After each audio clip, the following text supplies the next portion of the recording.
Hey everybody, I hope you're having a good day today. I haven't been going live I haven't gone live in a while, mainly because it's been really hot in my room and I don't have air conditioning. So right now I'm at the law school studying. I take the bar in 2 weeks and I've been going live and just studying out loud. Um, Try to make it fun if people are here. Can't promise it'll be fun if I'm by myself. Working through my last subject, which is constitutional law. This was my least favorite subject in law school, mainly because it was the subject that I got my lowest grade on. Con law is just what we call for short. Con law is really, really like known for being a difficult class. And if you meet someone who says they're like a constitutional law expert or they like constitutional law or study constitutional law, then they have like a lot of knowledge because it is really, really, really um, difficult just because it's so much to remember. And it's the way that it connects to the law is so remote, meaning it's just so far removed from what we see, like, in laws every day. We don't think about like the powers that come from the Constitution for the courts to work, for our officials to make decisions, and for us to vote, everything like that. Okay, so I can tell I'm super excited. I'm not super excited about this one, and I have to get through this today because I need to start just drilling practice questions and practice essays for the next 2 weeks. So if you're just coming in, feel free to let me know how you're doing today. If you have any questions about like law school or practicing the law, feel free to ask me. I am a law school graduate. I graduated this year and I am taking the bar and then I'll start working at my firm in the fall. Okay, so now super fun constitutional law. So let's talk about the powers of Congress. Okay, so the formal power of Congress is to regulate, well, one of the powers, regulate channels and instrumentalities of interstate commerce and activities substantially affecting interstate commerce.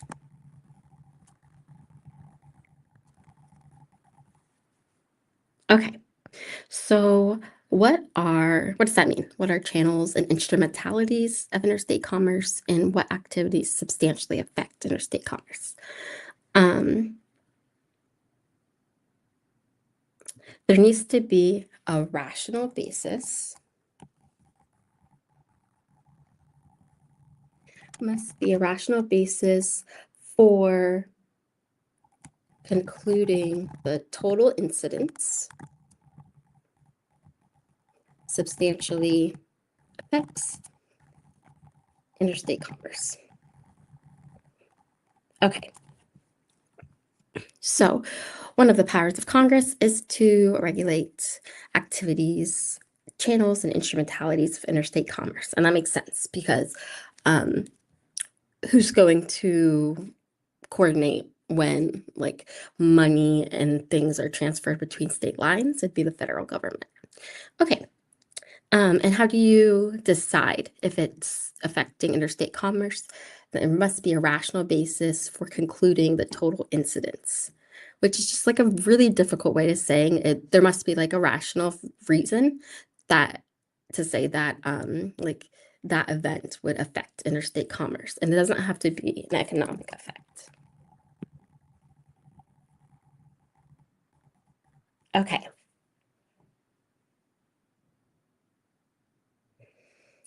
Um,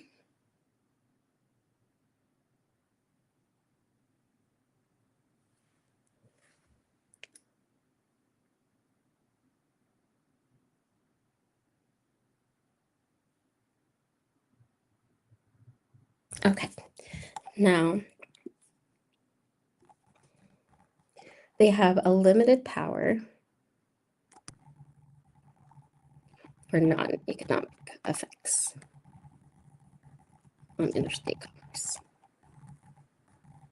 Okay. Now let's talk about taxation.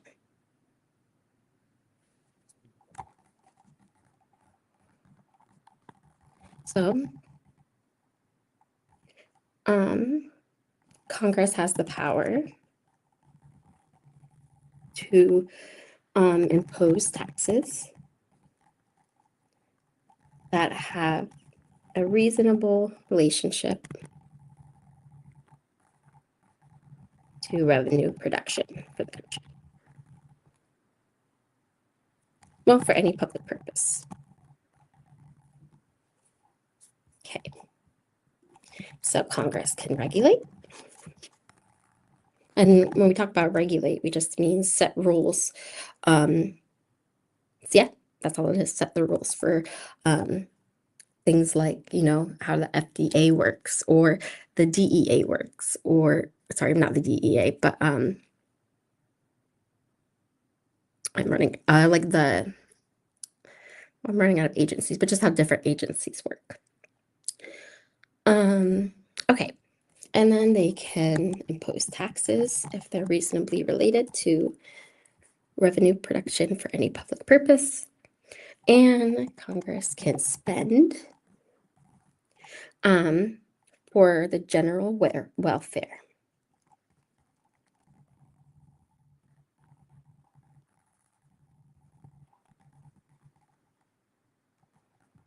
Which just means public purpose.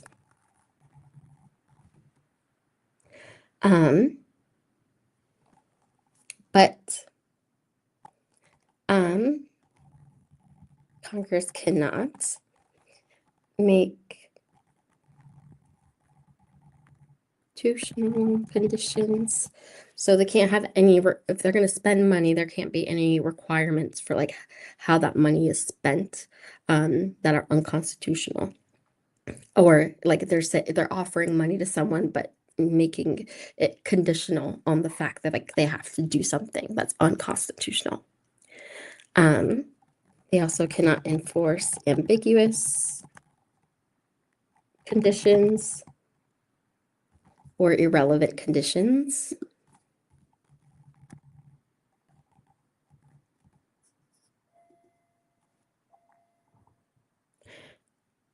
And they cannot coerce state behavior. Okay. And spending is mostly done through appropriation bills and authorization bills, or those are two ways. Okay, those aren't the only powers of Congress. Congress has additional powers. I'm going to start off a new slide.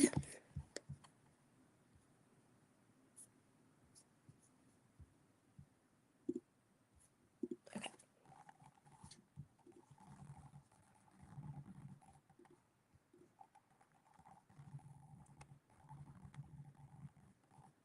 All right, what else can Congress do?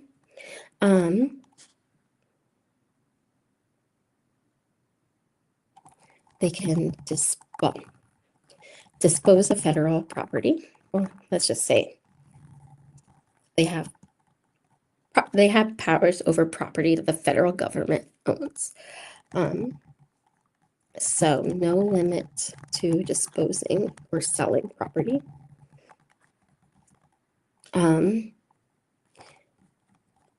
To take property, have to have or give just compensation, and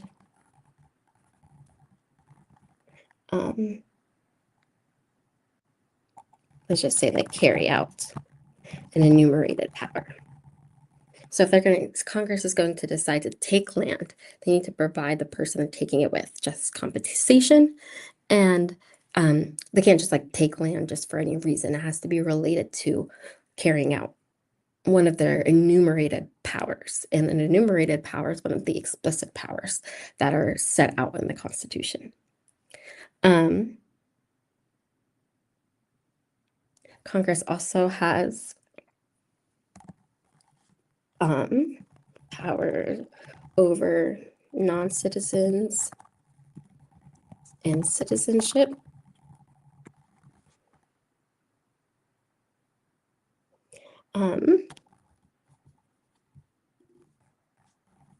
And the naturalization process, or like how to become a citizen.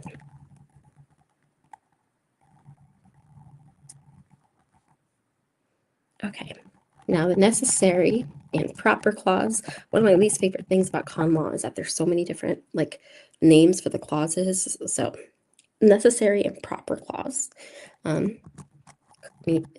provides that Congress can enact any legislation that is necessary and proper to execute authority of federal government. Okay. And what's important to note is that the property powers in the necessary and proper clause, they aren't necessarily powers in and of themselves, but they are ways that the government can carry out their power. So, for example, like they can't just enact legislation about, what Americans have to eat for dinner at night. It has to be a legislation that arises from one of the areas that they do have power in. Okay.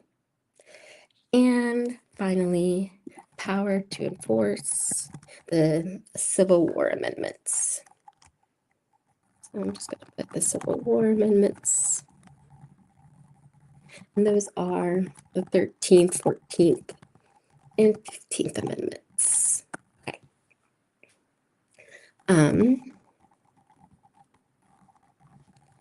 13 is the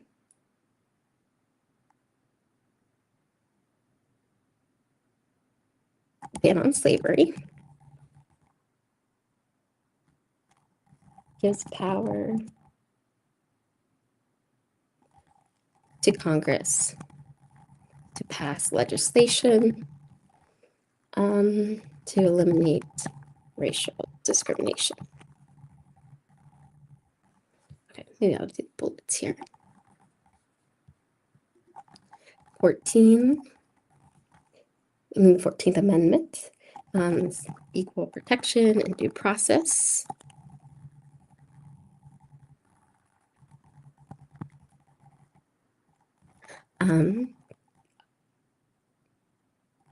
Gives Congress power to pass legislation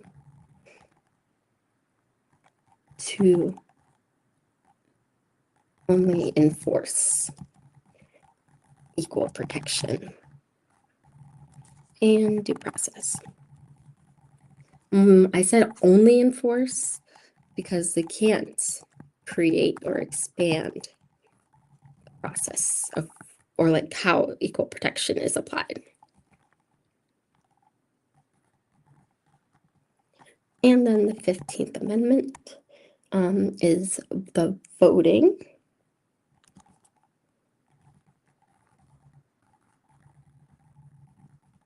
And this bans, well, let's just say this, state and federal government can't deny right to vote based on race, color, or slavery. Well, that doesn't really feel right to write, but servitude, say that. Okay. Nice. All right, so quick review. Powers of Congress. and I'm going to try to look away just so I can recap these. They can regulate channels and instrumentalities of interstate commerce that substantially affect interstate commerce, and it just has to have a rational basis to believe that the totality of the incidents would substantially affect interstate commerce. They have limited power to control non-economic activities. Yeah. Congress can also impose taxes, like deciding how much and what for, as long as it is for the public welfare. Okay, for the public purpose, to produce revenue. That's why it's the IRS. Okay. Spend. They can spend things. This can happen through appropriation bills and authorization bills, and spending can happen for the general public welfare, but they cannot make the money conditioned on anything unconstitutional. They cannot enforce any conditions to the money if it's ambiguous or irrelevant. And they cannot coerce or like force states to do something and to accept the money. Okay. They also have limited property powers. They have the power to dispose of property. They can take on property if they provide just compensation, and taking the property is to like further one of their powers from the Constitution. They have power over citizenship. They have power over, or they have the power to pass legislation that is necessary and proper to execute authority. And then the last one are they have the power to enforce the Civil War amendments, which bans slavery and gives Congress the power to pass legislation to eliminate discrimination. The 14th Amendment is equal protection and due process. So that allows Congress to pass legislation, but only to enforce equal protection and due process. They can't start just like creating and expanding. And then the 15th Amendment, voting rights. The state and federal governments can't deny the right to vote based on like race or color, servitude. Okay. Let's talk about am I ready to talk about this? Yes. The powers of the president. Okay. This is going to be a long day, and I have to get through this today. Okay.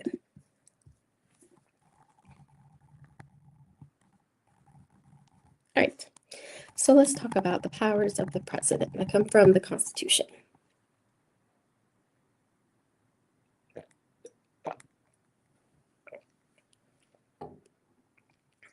Okay. So the president has power to enforce, but not make the law. President also has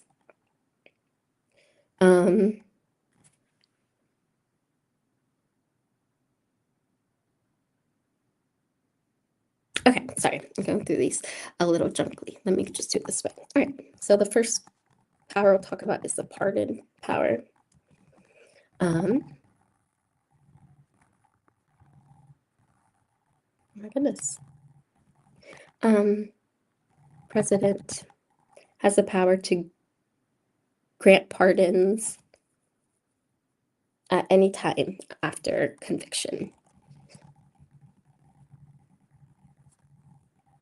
A federal conviction, so they can't pardon someone who is convicted of something in a state. They also have the veto power. which gives the president 10 days to reject a bill that's passed by both houses of Congress. That includes the House and the Senate.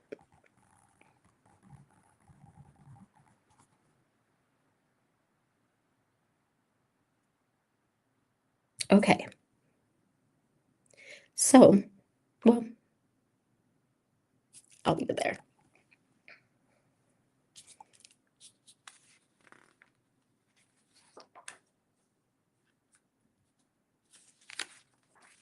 Okay.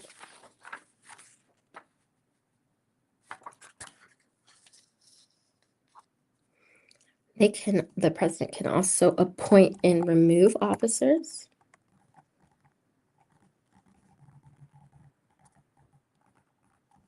So they can appoint officers of the United States with the advice and consent of the Senate. And you're going to hear that phrase a lot. It's a phrase used a lot throughout common law, the advice and consent of the Senate, meaning the president, when he sees someone he wants to fit a position, he has to put them before Congress, and Congress has to decide or vote on it or approve it. But removing officers, so you can remove officers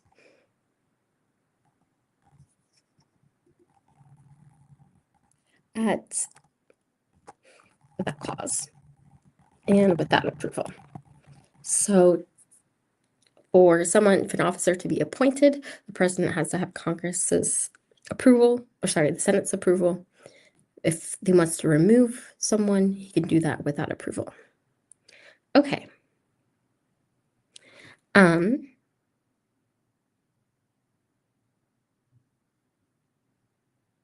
Let's talk about foreign affairs. Okay. So the president is also the commander-in-chief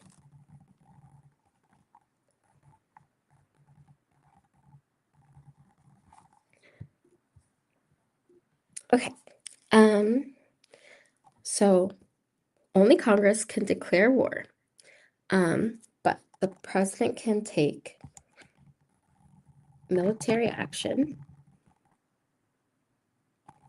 when there are actual hostilities against the country. Okay. But cannot declare war.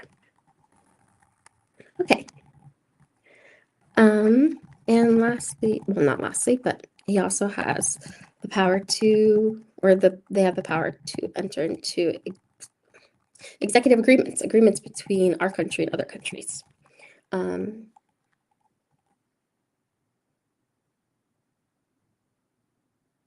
it. Oh my gosh, I cannot spell the word agreements. Other countries. Okay, so now let's look at how what's the balance between Congress's powers and the president's powers. Okay.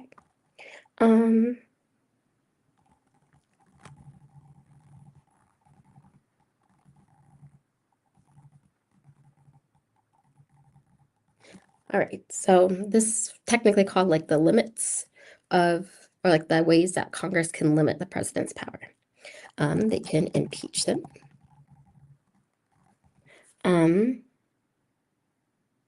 Which just means, and most people don't know that impeach doesn't actually mean like you're leaving office. It's the process, which just means bringing charges against the president.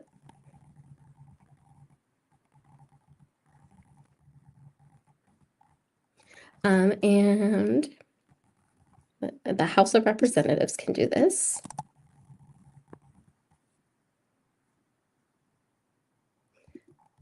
by a majority vote.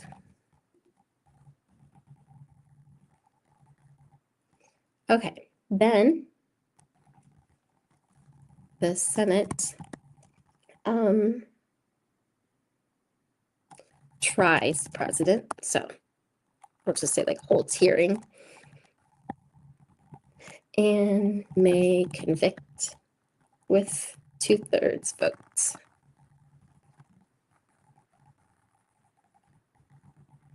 Okay, so impeachment requires House of Representatives to pass the charges by majority vote. Then it gets tried in the Senate, and then the Senate holds hearings to try the president, and they can convict with a 2/3 vote.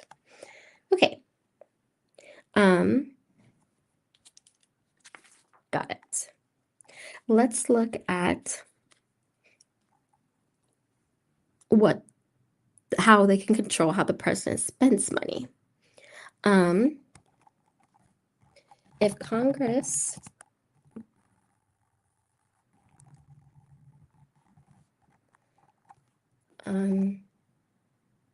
so the president must spend money that Congress mandates.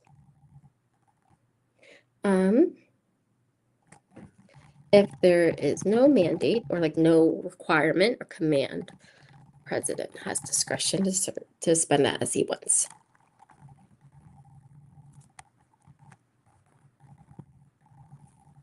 Okay. And a mandate is just like a rule, basically, or like a command. Okay. And finally, what they cannot do is a legislative veto, where they try to keep control over agency action. I think that's going to get explained later, so I'll get into that later. Okay.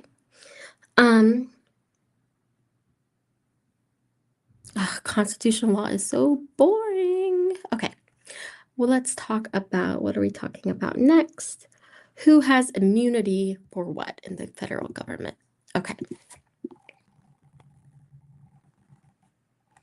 So judges, well, let's just say immunities and privileges.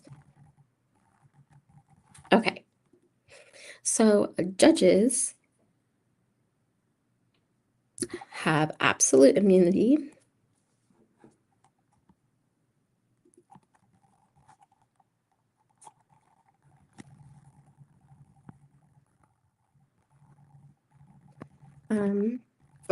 for damages resulting from judicial acts,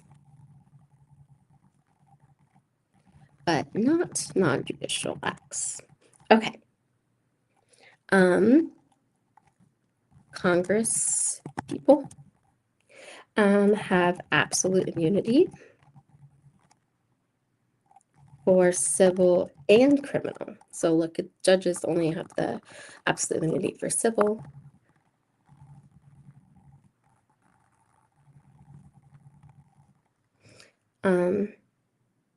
Statements made during legislative process. Okay, the president has civil immunity and not absolute immunity from civil for any acts that are part of their official responsibilities. Okay, but they do not have immunity from civil action based on conduct before getting into office, and They must comply with subpoenas. So when courts are ordering them to turn over information in federal or state criminal proceedings. So they may be able to not comply, it seems like, with subpoenas in civil cases, which civil is where you're suing for like money or to get someone to give you something. But in criminal cases, they are not immune from subpoenas. And they have to comply with subpoenas from Congress involving personal matters. So they do have to answer to Congress. So if Congress wants to investigate the president like properly, like there's a proper reason to do so, they can subpoena the president for information, even if it's outside of the president's official responsibilities. He still has to turn that, or they still have to turn that over. Okay.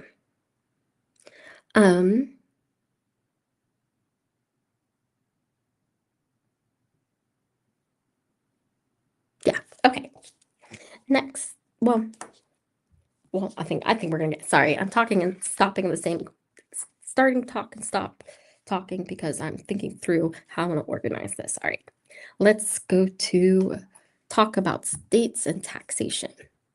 Oh gosh, really is my least favorite class and topic. Just so much. I remember being so overwhelmed my first year of law school. Like the chalkboards at the law school have like sliding extenders. So like you can kind of like how a table, you can like add leaves, you can like extend it. And I just remember like the entire wall just being charts of like the Constitution. So overwhelming. Oh, hey, CH, it's good to see you. Unless they have enough money to silence people before it goes that far, right? CH, like typing out these rules feels so silly because I'm like, I'm not sure these apply anymore. And yeah, there's like every time I'm typing them out, I'm just constantly thinking about like how this doesn't actually happen in real life, or very rarely. Okay, now we get to talk about the dormant commerce clause. All right, dormant commerce.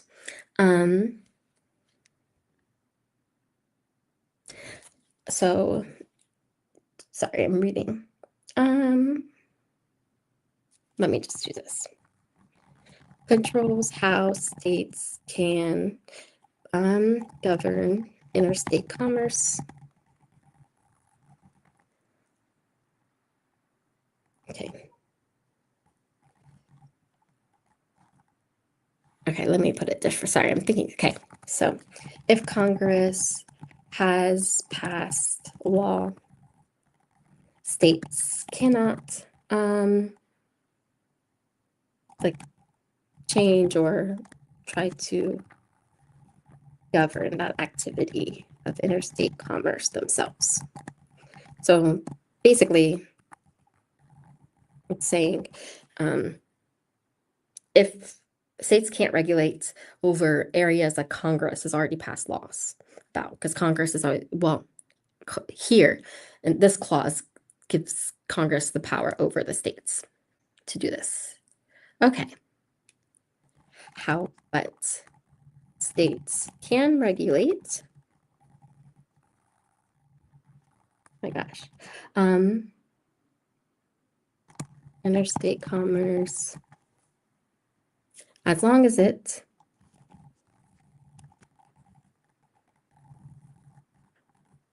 discriminates against out-of-state commerce,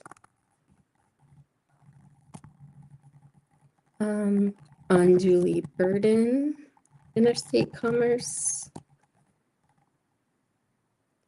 and try to control wholly out-of-state activity. Ooh, okay, so dormant. Why dormant? Because I'm guessing their powers are dormant. I mean, like a volcano is dormant, like it well, it just hasn't erupted. It's not using like its power.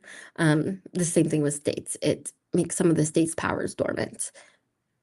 And the way they become undormant is they don't, if there's no legislation passed by Congress to address the activity. So types of activities they're talking about could even be like shipping things over state lines, or like money going back and forth in between states, things like that. Okay. There's a little bit more to that, but I'm gonna keep going. Okay. Well, yeah. Okay. Greg said. I love that. Regulate. Okay. So, preemption. Preemption is when federal law is taking over, or like rules over state and city laws. Okay. I hate how this outline is. So express and implied preemption.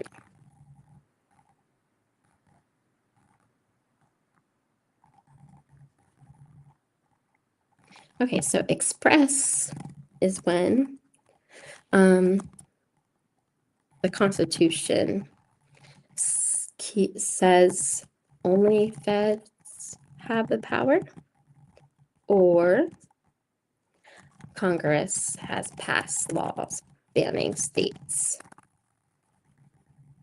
from having the power. Okay, and then what is implied preemption? That is, there's two types. Field preemption. Oh gosh, I remember this.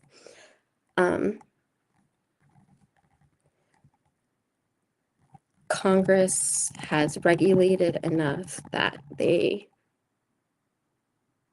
intend to govern over that entire field or like class of activity. Or there's conflict preemption. I remember this, where it's impossible to comply with both laws, or states frustrate federal law's purpose. Okay. So the preemption is just talking about when federal law controls and when state and city laws control. And basically, if there's no fed law preempting the issue, state is free to pass their own.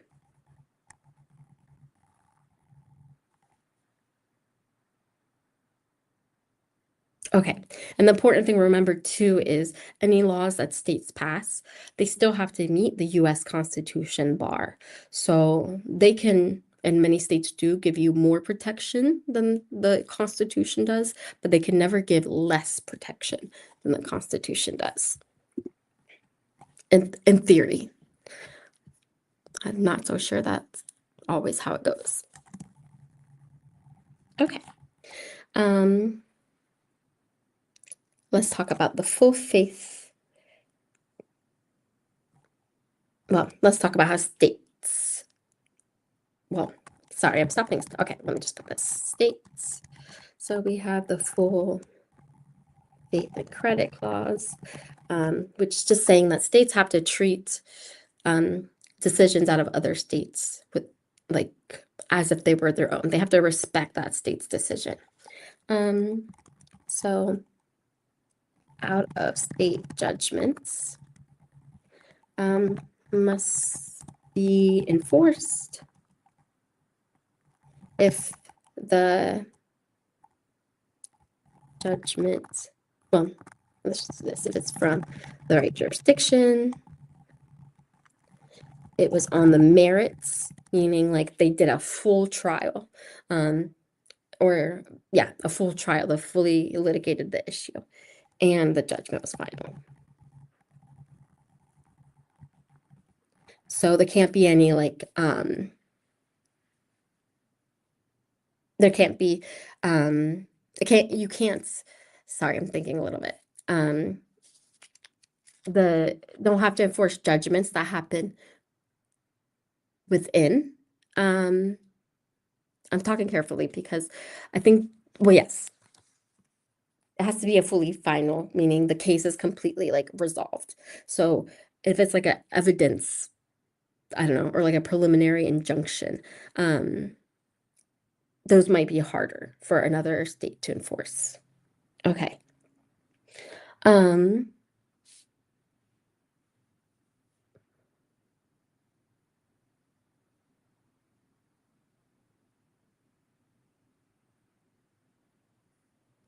do. All right, let's talk about state action.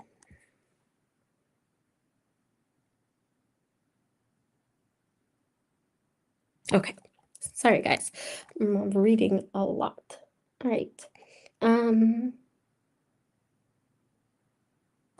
so the Okay, so the Constitution protects against wrongful state conduct. So, like when I'm saying this out loud for myself. So, like when we talk about like the First Amendment, like right to bear arms, those are all things to be enforced by the government, right? Like no company owes you the like right to free speech, and whether public schools require you the right, can limit the free speech is a whole other thing too. Okay.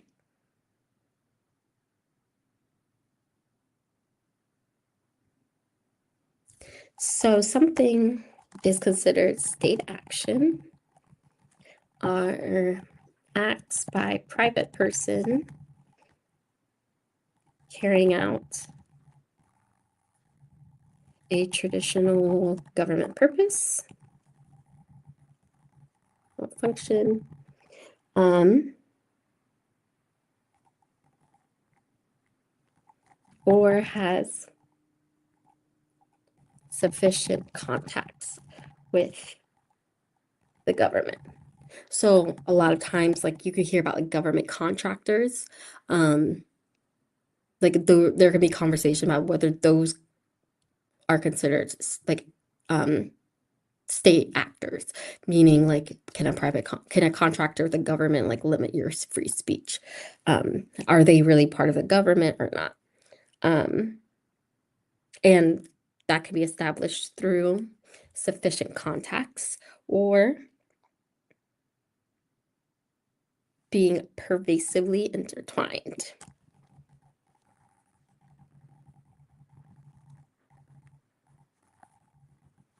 with the government. Okay, if that's the case, then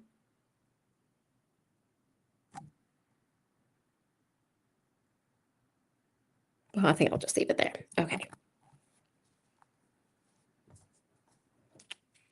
And it has to be an action that the state has to affirmatively facilitate, encourage, or authorize.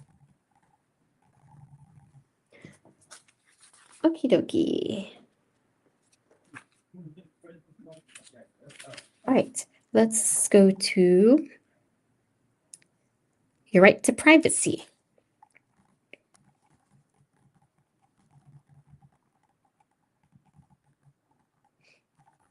All right, what do you have the right to privacy about? I think I'm going to start this one on a new page.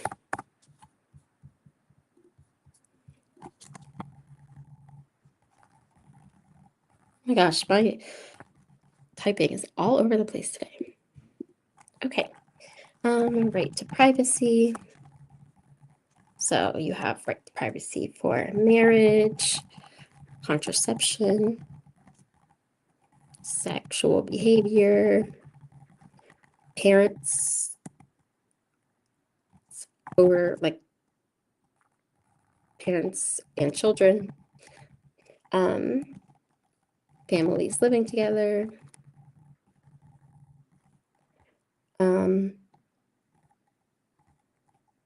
Possessing obscene material,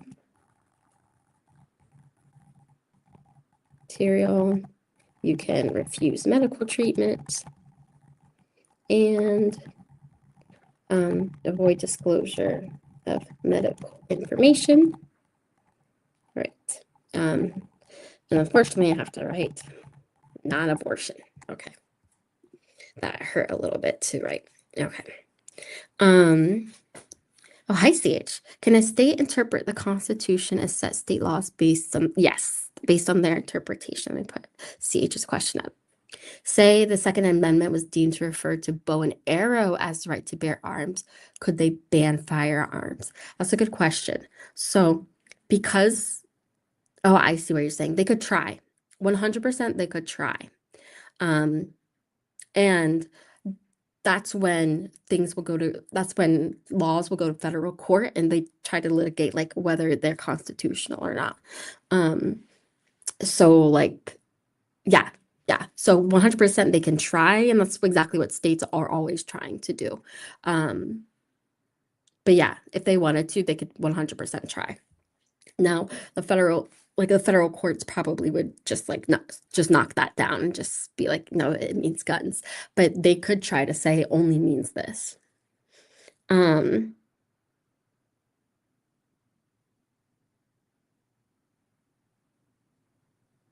Okay. And the Second Amendment was actually the next thing on here. Individuals' right to possess a firearm. And okay.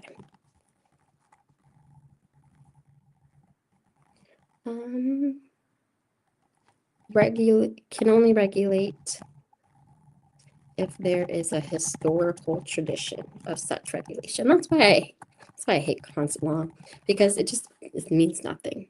Why are we going to go off of like, is there a historical tradition if things are just constantly changing? Okay. Alrighty.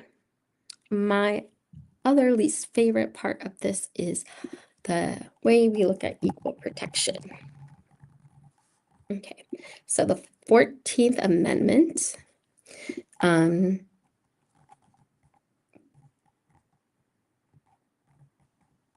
provides for equal protection and applies to state and local governments. And the 5th Amendment gives these protections for the federal government. Okay, so how are courts going to decide whether a law violates equal protection of citizens? So depending on the type of like discrimination that someone's saying the law does, that determines how the court decides. So we call these, well, it determines how much scrutiny it gets. So let's just talk about strict scrutiny. So a federal court will look over a law with strict scrutiny. And what does strict scrutiny means? The government must prove that their action is the least restrictive to achieve compelling government interest. And I capitalize compelling because like in law, there's certain magical like words and phrases, and here compelling as well. Okay. When does it apply? When the government substantially burdens a fundamental right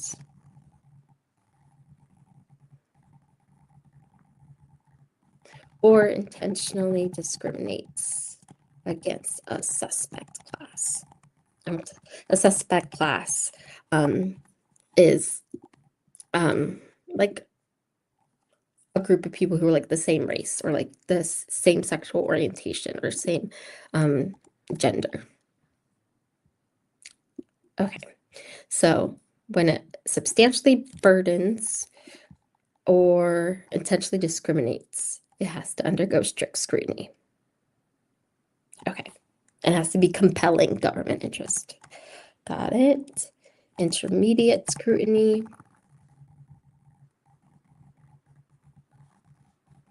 This is, well, let's just say the government must prove the action is substantially related to an important government interest. And this is what I hate.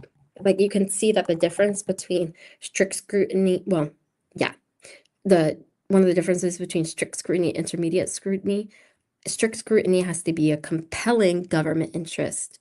The intermediate scrutiny has to be an important government interest.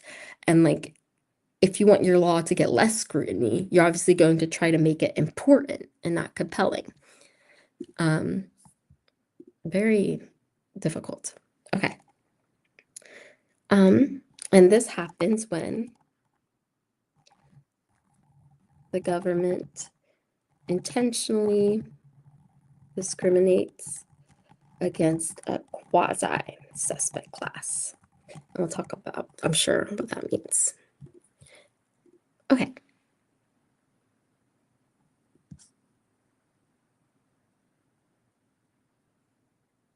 And then finally, we have, of course, it's not called, the third one can't be called another scrutiny, rational basis. That require, well, the party challenging the law must prove it's not rationally related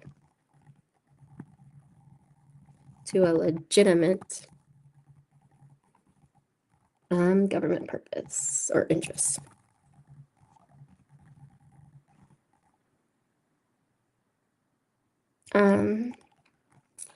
And that applies when government action does not impact a fundamental right or discriminate against a suspect, quasi-suspect class. Okay. And this requires discriminatory intent. So the two highest levels of scrutiny, strict and intermediate, both have to have discriminatory, well, the government has to have had discriminatory intent.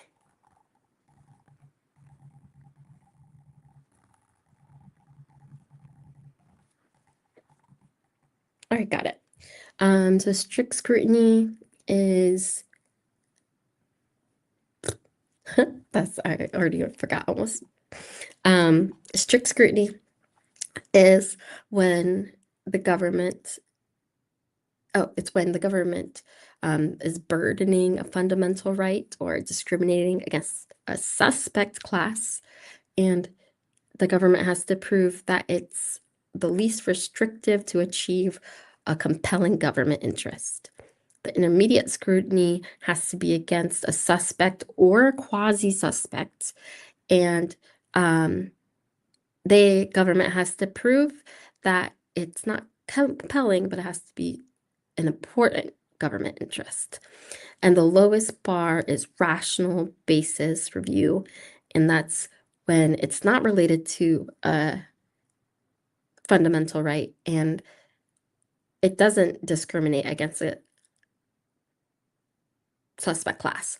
And when that happens, the other party that's challenging it has to prove that it's not actually rationally related to a legitimate government interest. So the highest one is compelling government interest. The middle one is important government interest. The lowest one is legitimate. How do you decide that? Okay.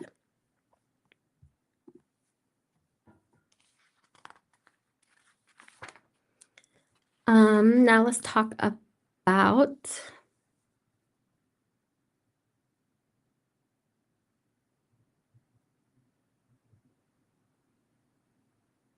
discriminatory intent. How do you know if there was intent? Great question.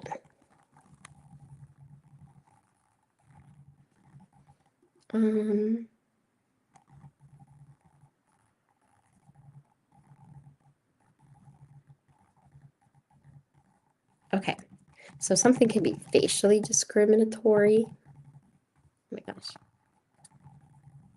Which means the actual words of the law give different protections to different classes of people or types of people. Intent is presumed. So if a law is facially discriminatory, meaning it has like actual language that says to like give different protections based on one of the protected classes, then it's automatically considered to be intentionally discriminate. You don't have to discriminatory. You don't have to go further and prove the intent. All right. Then there's discriminatory application,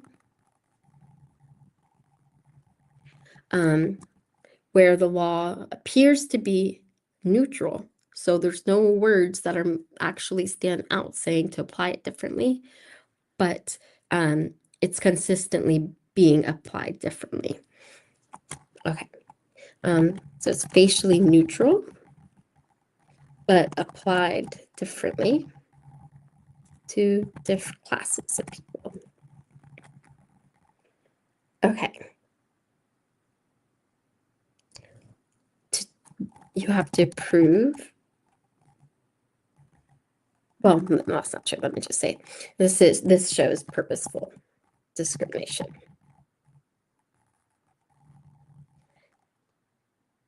And there's also discriminatory impact, which is the least, or I guess the least explicit.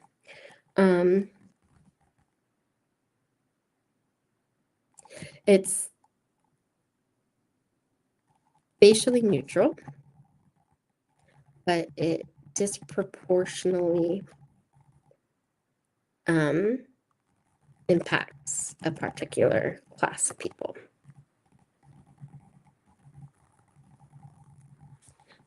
Okay. And this is also purposeful discrimination. All right, so who are these suspects that we're talking about, these classes? I feel like they should have done this first. Okay, so suspect classes. So these are like the protected classes.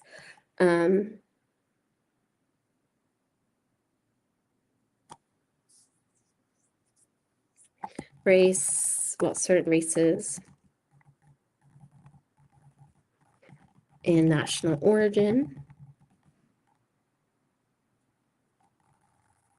So any issue, so what this means is any issues that affect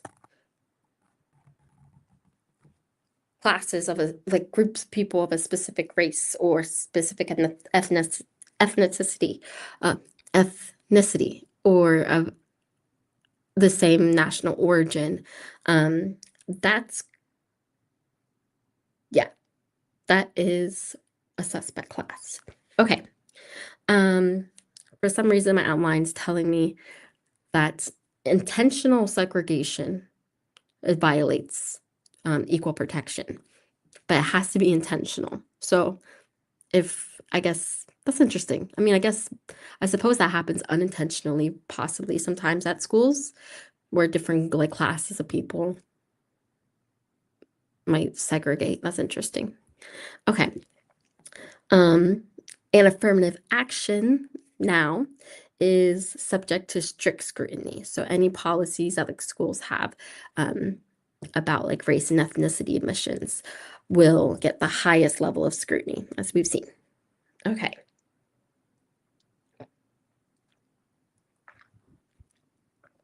So what are our quasi-suspect classes?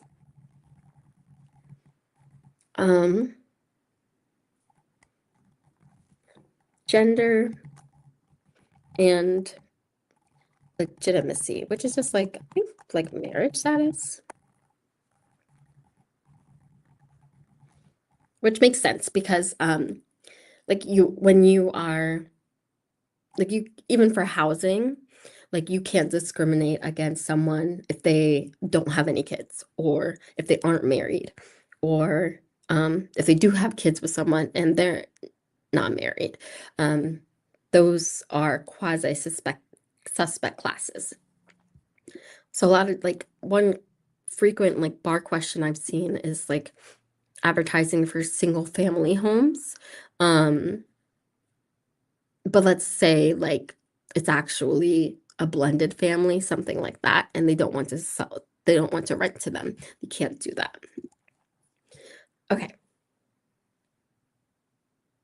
So for gender to be, so for an issue affecting gender to be challenged, they got a whole thing here. Well, I'll just put a little note here for gender. So gender must, the government must have discriminatory intent to trigger intermediate scrutiny. So on my last slide, oh no, yeah, on my last slide, intermediate scrutiny. Oh, I don't have to write that. Of course it requires. I hate when they do this. Law school and law books love to just repeat rules over and over again, but it takes up so much space. And I hate it when they do it because then I start thinking it's a new rule, but it's something I already understood. Okay, anyway, to win, the government has to prove that there was an exceedingly persuasive justification for whatever decision they made. And that separate facilities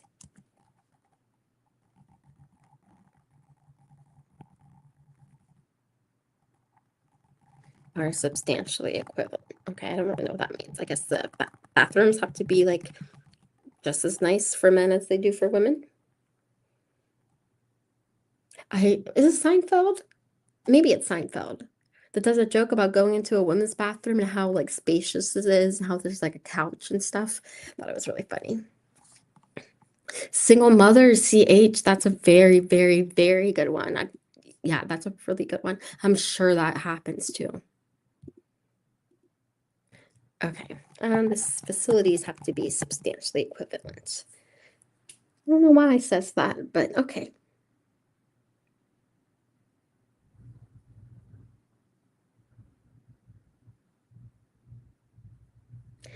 And then I'm going to put under intermediate scrutiny, one affirmative action is one possible remedy to make up for past discrimination. Now, is that really alive and well? Not as we know it, but I'm sure they'll find a way to make it apply to a bunch of new people. Okay. Who is not a suspect? So who's not protected under the equal protection? That would be things based on age, poverty, and sexual orientation. I wonder if most states have added sexual orientation. It's kind of crazy that it's not, well, I guess I don't know. I don't know what type of discrimination is the worst type. Um,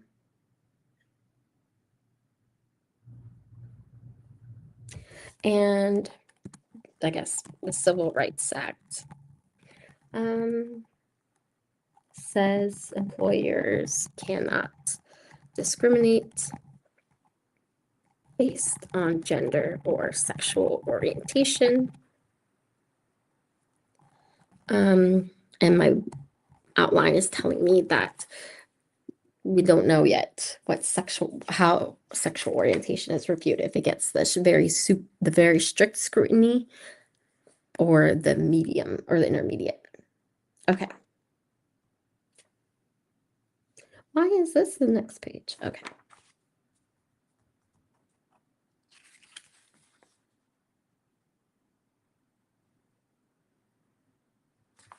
Sorry, I'm getting confused with my pages. All right, what are your fundamental rights under equal protection?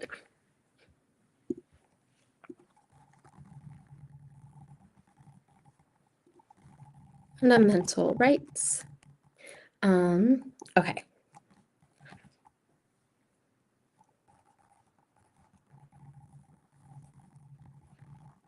All right.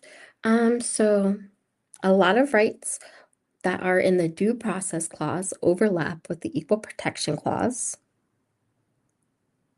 But there are some that are only, so I'm just gonna write equal protection.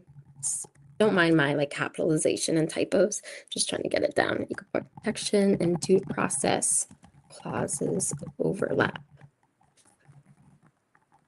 But only equal protection affords one person, one vote. So basically like fair election. And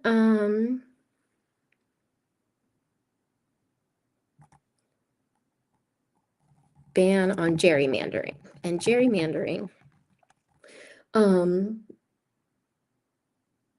you can't draw, voting districts can't be based on race.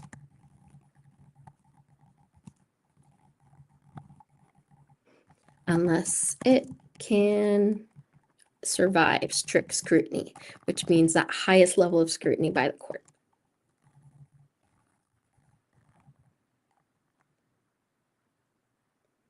Okay, but you can partisan.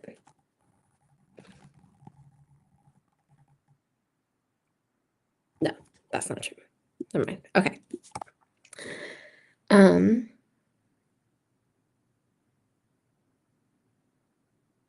Those aren't all the rights that you have under equal protection. Those are just the ones that are only under equal protection and not also under due process.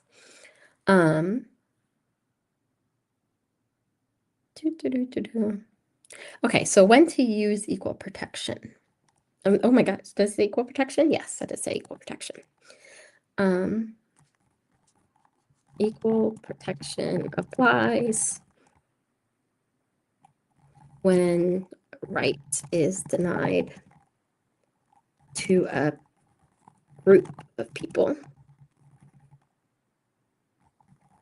not if it is a universal rule. Okay.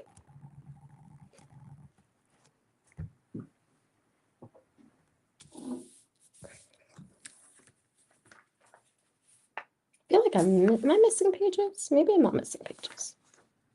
Okay. Privileges and immunities.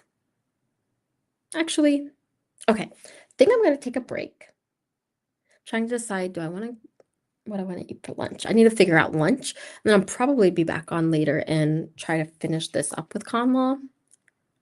But thanks for joining me. Thanks, CH, for hanging out with me. Just look out for me later. I'll probably be on. I'll see you in another chat, I'm sure. But I hope you have a really good day, and I will see you later. Bye.